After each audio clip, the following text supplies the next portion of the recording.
Bom dia, Portugang. Tudo bem. Nice to see ya. This is running the Vodafone 10K in Lisbon. Let's check it out. He's good, he's good, he's good, he's good. Wicked.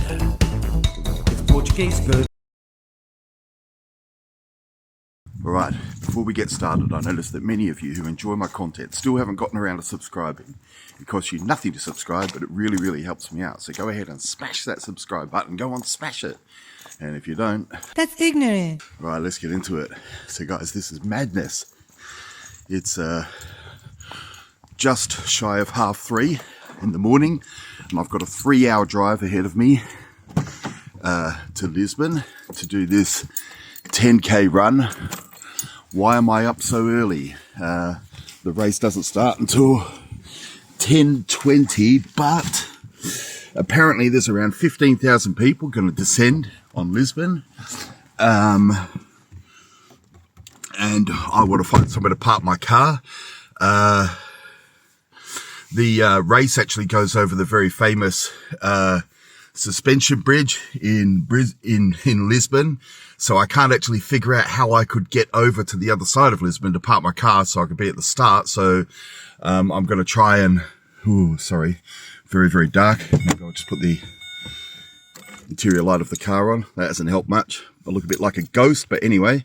So yeah, my plan is to go to a cafe called, I think, Belém Pasta de Nata, and there's going to be a shuttle bus leaving for athletes from there. Got no idea how it's going to look. 15,000 people.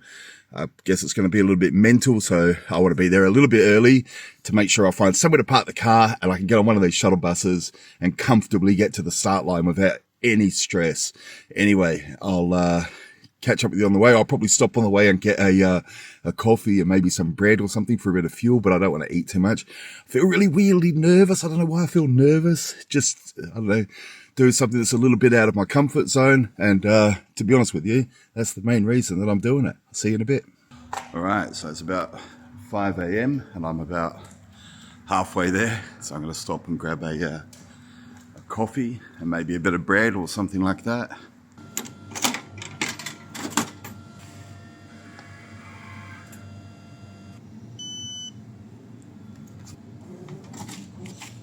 Obrigado. Petrol station coffee for fuel. A vegan wrap. I've got very low expectations for that, and a Diet Coke just to wet my whistle. It's actually surprisingly good. Kind of a falafel roll thing. It's actually pretty good. Absolutely freezing, guys, but obviously I don't want to be running in much gear, so I'm in shorts and t-shirt ready for this 10K run. And it's about 7 a.m. here in Lisbon. So yeah, I had the 3-hour drive from my place in Oliveira to hospital, so including a break. I set off at about 3:30. And why do I have to do that? Well, I kind of realized at the last minute that because the start of the run crosses the 25th of April suspension bridge. That's a famous suspension bridge here in Lisbon. I've got really no idea how to get to the other side to get to the start line. And I checked it out, and it turns out there's various shuttle buses and things like that. So what I'm doing is I'm walking down to this. I've found a place to park up here. A little bit of a salubrious part of town, maybe. I'm not too sure. Anyone in the comments can let me know. The flats I parked outside didn't look too nice, but anyway. My car is pretty old, so hopefully it doesn't attract any unwanted attention. I'm not a city guy. I just really hate cities. But anyway, yeah, so I'm going down here to a cafe, which apparently is going to be hosting some shuttle buses, and they're going to start from there at about 8 a.m. I really just wanted to get here early so I don't have to get stressed about parking or finding how to get to the start line or having any weird panics like that. So yeah, and as I said yesterday, if you watch yesterday's video, It might be because it's a little bit out of my comfort zone, maybe something I haven't really done before, but I feel I kind of got butterflies in my stomach and I feel a little bit nervous. I don't know why. You know, I've run 10K plenty of times now. I know I can do it. You know, worst thing that could happen is I end up walking it. Doesn't really matter too much. So yeah, I've got no expectation of finishing anywhere. For example, even in the top half of the runners. So yeah, I don't know why. Just feel a little bit sort of nervous, but I'm sure those nerves will go away once I get amongst other people who are doing the same thing and get started running. So yeah, not sure if I've done the total newbie thing and wearing the actual t-shirt that they gave us yesterday. I've already seen a few people going down towards the cafe and none of them seem to be wearing the the actual t-shirt that they gave us all yesterday. So who knows, but anyway, who cares? I'm just here to have fun. Weather is not great, but it isn't actually raining, which is a plus, I suppose. So yeah, let's I'll check in with you again when I get down to this cafe and see what's going on with this shuttle bus. So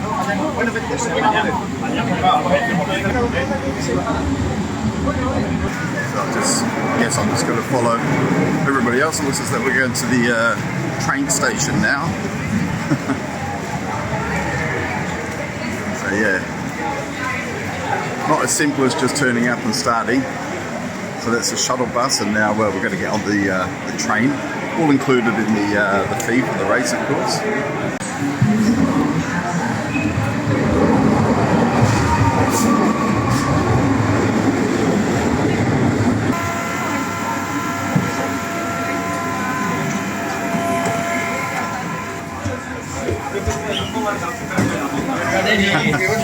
So kind of madness is us all just trying to find our way out of this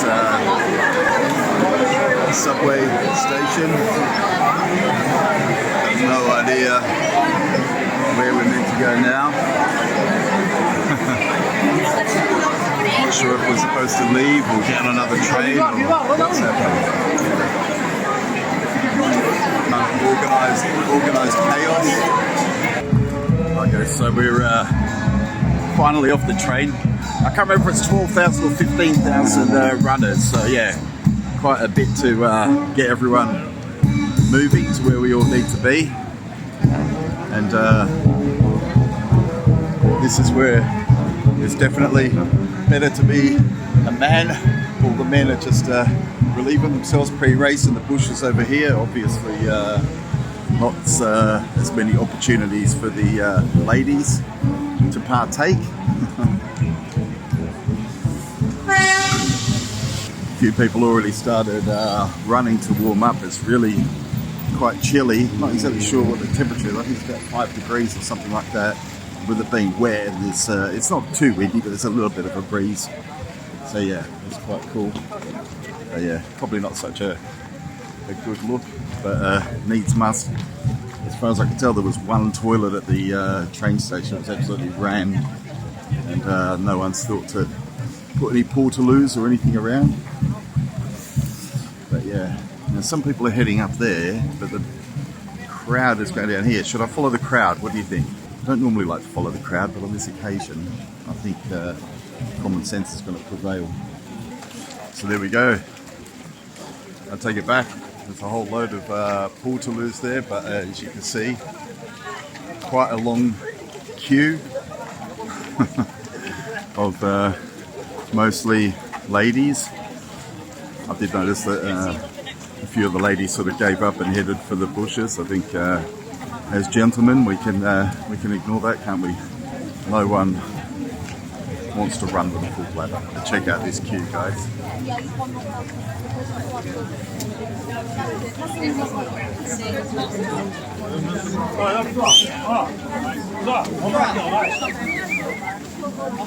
I believe it's about a 10-minute walk from the train station to the start of the race.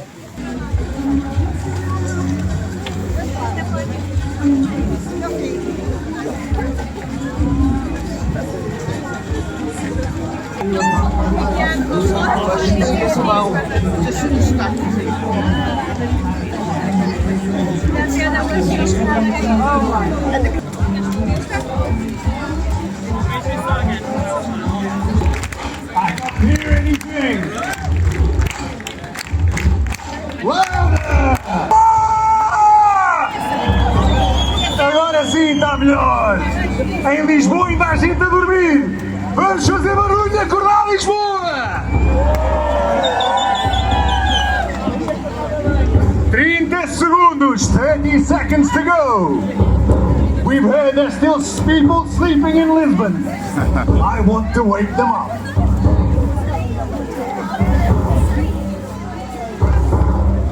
15 seconds on the clock.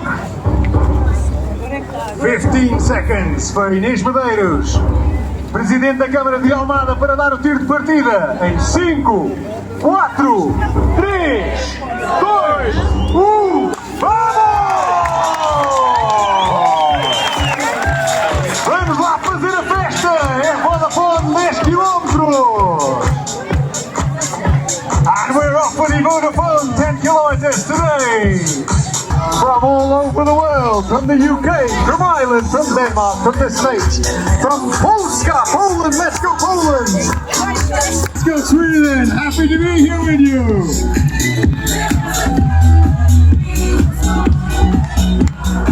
Vamos lá, sua pedra, correr!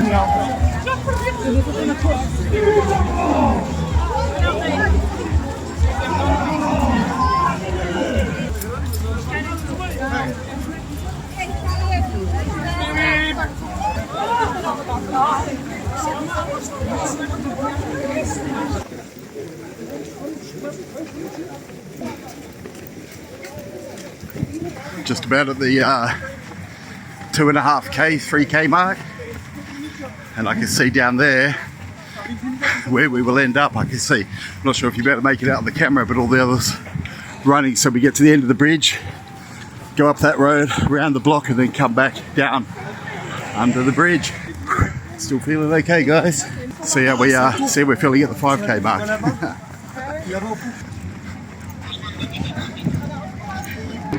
Yeah, the trick, guys, is to get your eyes ahead of you, find something to focus on, and keep running. 6 kilometers.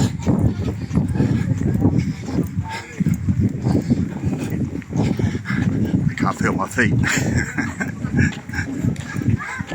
Mad to think that 10 minutes ago we ran over that bridge.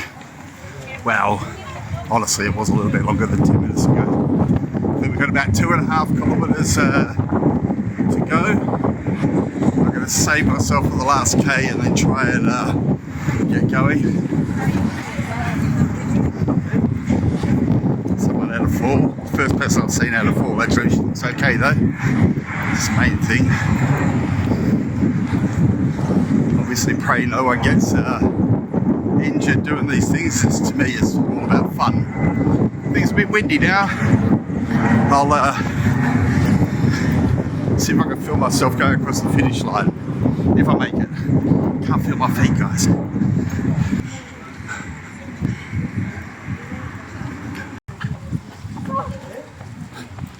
If I can do this kilometre inside 10 minutes, I get my PB. A lot of them are arriving, so it's important to keep moving. Let's go, guys, to clear this finish line.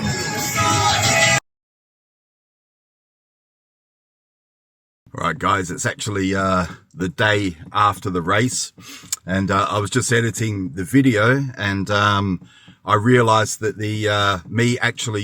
my phone obviously crashed literally about 5 seconds before I crossed the finish line, which is I'm kind of gutted about that. I don't know. Anyone who makes YouTube videos or any kind of videos has experienced the things that can happen with cameras. I've shot video all day and then got home and realized there was no audio. I've also shot video and ended up with like a white screen and stuff like that. But this new phone I bought recently, this Xiaomi 14T Pro, hasn't let me down at all. But for some reason, it literally just cut out just as I was crossing the finish line in the race yesterday. fuck, how could that even happen? But it's what happened. And, but basically just to let you know what it's like, you just kind of go under the kind of archway. Is not really anything you wouldn't expect, I suppose, but it also flashes up your time, so you can see what your time was. And my time was 1 hour 34 minutes, and I'll just hold up my engraved medal just as proof.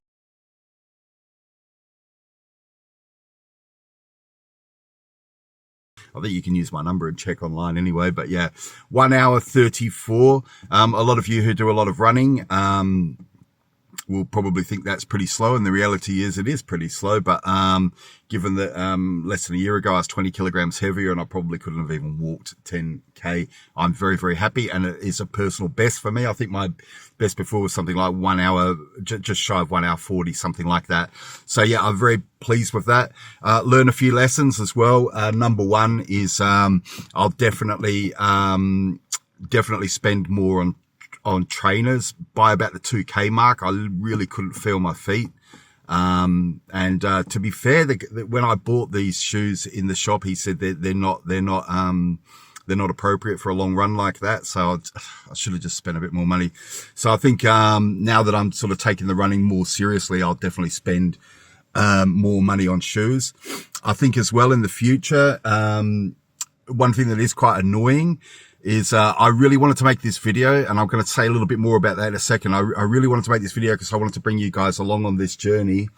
And but I think in the future, if I do make a video when I'm running, I will I'll attach the camera to me and just let it roll, because it seems to me that probably if I wasn't, slowing down to pull the camera out, attach it to the selfie stick and all the rest of it, I'd probably have gotten under 1 hour 30. So I'm a little bit annoyed with myself about that, but I'd have probably done the race in under 90 minutes if I'd have not been recording. But yeah, I wanted to take you guys along with me, and just to explain myself, I'm a guy, I practice stoicism, and one thing I always say to people is don't tell people your plans, just go ahead and do them.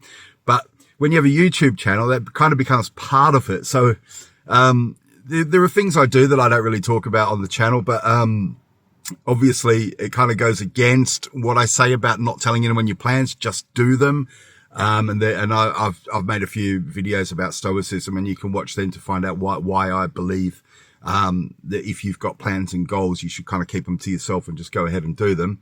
But in this case, it really has been really, really nice and really cool for you guys to come on this journey with me, from when I first started doing my 20,000 steps walks to when it became a run to when I decided that I'd train for the Vodafone 10k. So you guys have really kept me accountable in that way, and the overwhelming comments have been really positive and really helped me. So it's been that accountability, which is in a way goes against my stoic view that you should keep it plans to yourself, because actually what I mean by that is because in a way I couldn't not do it, right? I couldn't not get up at 5 o'clock every day. I couldn't not do the training. I couldn't not make sure that I was capable of doing the run, and I couldn't not do the run, right? So that really kept me accountable. So I really want to thank you guys for that. It's a day later. I'm still absolutely buzzing from the race, and I really recommend that anyone try to do it. It's like anything else, guys. It's such a cliche, but just take the first step. There's a first step. As you all know, I started walking. I lost a lot of weight, and then I don't know what happened. It was just one day I just felt like I had to run, and then it's not something I've ever really been into in my life, but now I really feel like I feel like it's almost part of my identity now. I like running, so that's really been amazing. So that's really just to say to you guys, this is as much for you guys as for me. Thank you all so much for coming along on this journey with me. Thank you so much for keeping me accountable. And as always, if you enjoy this type of content and you're new around here, please consider subscribing. It really, really helps me out. And if you like the video, please give it a thumbs up. Muito obrigado, amigos. Ciao.